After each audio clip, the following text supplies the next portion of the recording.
One of our top stories here on NESN Daily, the game misconduct that led to an early afternoon from Milan Lucic has now been rescinded. That, according to NESN's Naoko Funeyama. So Luc avoids a suspension, but doesn't change the fact that he had to sit out the game, something the Bees addressed afterward. I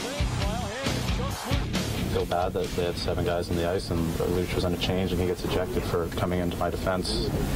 I feel bad that we lose one of our best players after all that. You feel bad for Lucic because at the end of the day he didn't do anything wrong. So, you know, he's on the ice and then he stays out of it, and then when the scuffle starts he goes in there and somehow, you know, they deem him coming off the bench. So hopefully, you know, referees have to make a quick decision there. Maybe they didn't see it obviously properly, but that's why we have video, and that's where the league will hopefully step in and then make the right decision here. So we'll let them do their work, and it's unfortunate because I think Milan was looking forward to playing tonight.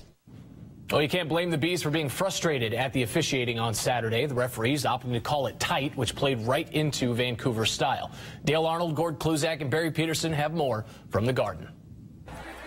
Well, it felt like the playoffs outside the TD Garden, and it felt like the playoffs inside the TD Garden. It was a Stanley Cup Finals rematch, the Boston Bruins and the Vancouver Canucks. Vancouver prevailing 4-3 final on the day, and it was really a power play show for the Canucks. You give them that many power play opportunities, they're going to make you pay. Yeah, they really were. The Bruins were a little bit undisciplined here, got carried away in the atmosphere because it was crazy in this place this afternoon.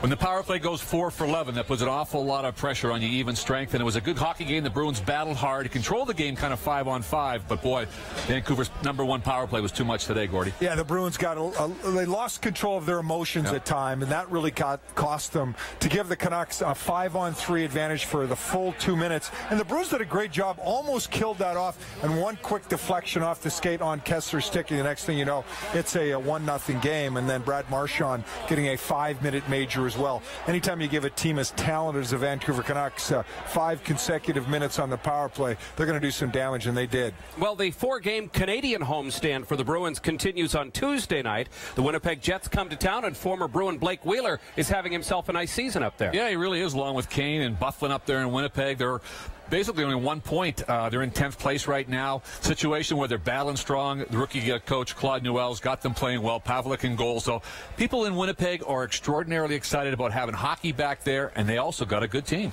Gordy, should we be a little bit nervous about the fact that the National Hockey League Players Association voted yesterday against the realignment plan, agreed to and voted on and recommended by the owners? And is this kind of the first shot across the bow of potential problems with the new CBA? Well, Donald Fear is not exactly known for subtle negotiation, and I think this is a shot across the bow to the owners. It seems like a relatively minor thing. It seems like something that two sides that were really looking to come to an agreement could have got an agreement on. So I think that is a little bit of a negative signal. But I have to believe the NHL has done so well over the last few years, despite what has been a very bad national economy, that I would guess that cooler heads will prevail and they will get something done. But not a good start. No. Well, after the 4-3 loss to the Vancouver Canucks, Bruins off a couple of days. Next up, Tuesday, the Winnipeg Jets come to town.